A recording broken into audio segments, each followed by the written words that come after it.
नमस्कार प्रियंका ओडिया रोषेई रे आपण समस्त को अनेक अनेक स्वागत। आज मु आपण मानक सहित आलू पूरा देकी पूरी रेसिपी शेयर करी। एही पूरी को खाइबा पई कोनोसी प्रकार चटनी किंबा तरकारी दरकार पड़िबनी। तेबे वीडियो को शेष पर्यंत देखंतु। वीडियो भल लागिले वीडियो को लाइक एवं चैनल को सब्सक्राइब करि दियंतु। तेबे चलंतु वीडियो आरंभ करिबा। देखंतु एठी मु गोटे चौड़ा साइज जगाटी नहीं जाइछि। एबे सेथिरे मु 1.5 गिना अटा दउछि। आपण अटा बदल रे मैदा मध्य नहीं पारिबे किंबा अटा और मैदा को मिक्स करिकि मध्य नहीं पारिबे। एबे एतिरे हाफ चामच रु टिके कम लुण देइकि ए सब को प्रथमे सुखिला भाबरे मिसाई नेबा।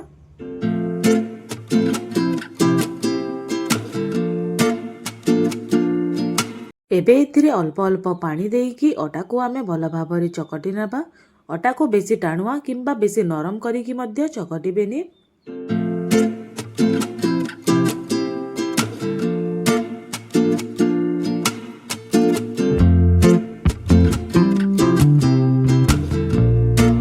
एबे देखंतु अटा को मु भल भाबरे चकटी नेइछि। आपण मानंकु मु देखाउछि। देखंतु अटा को एमिति चकटिबे, ना अधिका टाण ना अधिका नरम। एबे आमे याको कवर करिकि किछि समय पई साइड को करि नेबा। से भितरे एबे आमे आलू मसला तैयारी करि नेबा। तो एठी देखंतु मु गैस ऊपर पैन टी बसाई नेइछि। सेतिरे मु गोटे छोट चामच रिफाइन तेल दे नउछि। तेल गरम हेबा परे एतिरे मु हाफ चामच गोटा जीरा दउछि। ता सहित एतिरे मु गोटे चामच अदा और कंचा लंका को छेचिकी देउछि। एबे ए सब को आमे किछि सेकंड पई भाजी नेबा।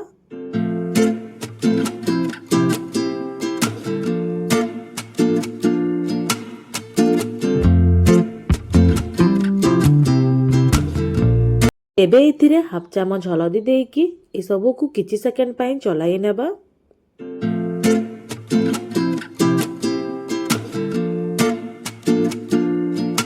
एथिरे आमे सिझा आलू देबा। तो एठी मु 3टी बड़ साइज रो आलू को सिझेकी तार चोपा छळेकी ताको मु भल भाबरे मैश करि नेइछि।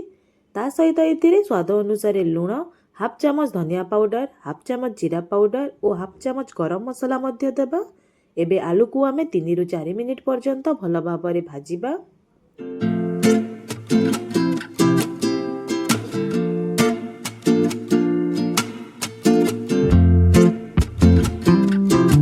एबे देखंतु आलू भल भाबरे भाजी होई गलानी। एबे एथिरे आमे अल्प किछि कटा धनिया पत्र देइकि पुणी थरे ए सब को भल भाबरे मिसाई नेबा।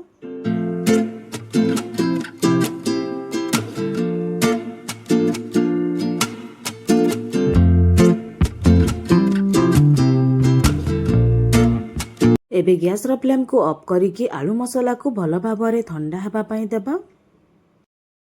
देखंतु आलू मसला ठंडा हेबा परे ताको मु गोटे जगह को काढी नेछि।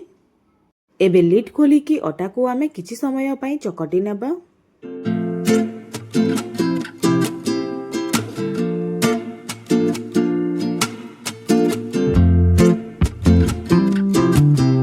एबे आमे एथिरु बॉल्स तैयारी करि नेबा। नॉर्मल पूरी पई आमे जेतिकी साइज रो बॉल्स तैयारी करू ताठु टिके बड़ साइज रो बॉल्स आमे एही रेसिपी पई तैयारी करि नेबा। तो देखंतु एतिकी साइज रो आपण माने बॉल्स तैयारी करि नेबे। एही परि भाबरे आमे बाकी बॉल्स गुडी को मध्य तैयारी करि नेबा।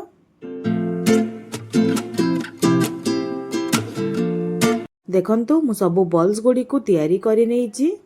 एबे आमे आ भितरे आलू पूरा दबा। तो प्रथमे कोन करिबा ना गोटे बॉल्स नेकी ताको एमिति गिना आकार रे तैयारी करि नेबा। देखंतु मु जेमिति करूची सेमिति आपण माने मध्य करि नेबे। देखंतु मु बॉल्स को गिना आकार रे तैयारी करि नेइछि। एबे आ भितरे आमे गोटे चामच आलू पूरा देबा। एबे आकु आमे भल भाबरे गोल करि नेबा। देखंतु मु जेमिति करूची सेमिति करिबे। हल्का हल्का आलू पूरा को दबे दबे की ऊपर या को भल भाबरे गोल करि नेबे।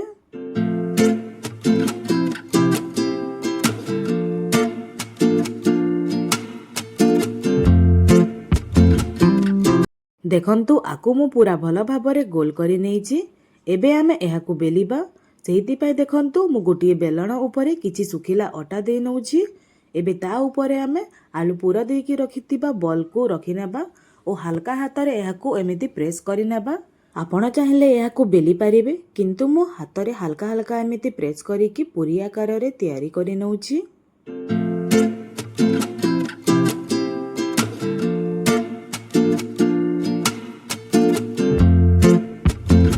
ଦେଖନ୍ତୁ ଏହାକୁ ମୁଁ ପୁରୀ ଆକାରରେ ତିଆରି କରି ନେଇଛି। ଏବେ ଏହା ଉପରେ ଥିବା ଶୁଖିଲା ଅଟା ଗୁଡ଼ିକୁ ଆମେ କାଢ଼ି ନେବା।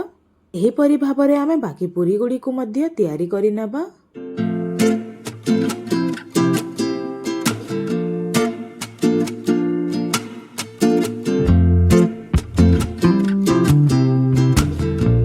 ଦେଖନ୍ତୁ ସବୁକୁ ମୁଁ ଏମିତି ତିଆରି କରି ନେଇଛି। ଏବେ ଆମେ ଏହାକୁ ଛାଣିବା। ଦେଖନ୍ତୁ ଆଳୁ ପୁର ଦିଆ ପୁରୀକୁ ଛାଣିବା ପାଇଁ ମୁଁ କଢ଼େଇରେ କିଛି ତେଲକୁ ଗରମ କରି ନେଇଥିଲି। ଏବେ ସେଥିରେ ମୁଁ ଗୋଟିଏ ଗୋଟିଏ କରି ପୁରୀ ଗୁଡ଼ିକୁ ଦେଇକି ତାକୁ ଉଭୟ ପଟ ହାଲକା ଲାଲ ହେବା ପର୍ଯ୍ୟନ୍ତ ଛାଣି ନେବା। ଆପଣ ଚାହିଁଲେ ଏହାକୁ ସେଲୋ ଫ୍ରାଏ ମଧ୍ୟ କରିପାରିବେ, କିନ୍ତୁ ମୁଁ ଏହାକୁ ପୁରା ଛାଣି ନେଉଛି। ଏବେ ପୁରୀକୁ ଆମେ ଓଲଟାଇବାନି। ପୁରୀ ଗୋଟିଏ ସାଇଡ୍ରୁ ହାଲକା ଲାଲ ହେବା ପରେ ଯାଏଁ ଏହାକୁ ଆମେ ଓଲଟାଇବା।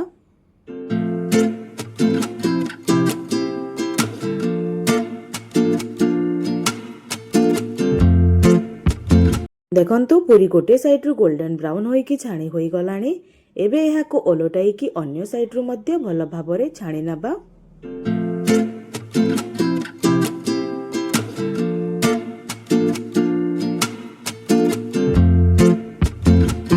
ଏବେ ଦେଖନ୍ତୁ ପୁରୀ ଉଭୟ ପଟୁ ଗୋଲ୍ଡେନ୍ ବ୍ରାଉନ୍ ହୋଇକି ଛାଣି ହୋଇଗଲାଣି।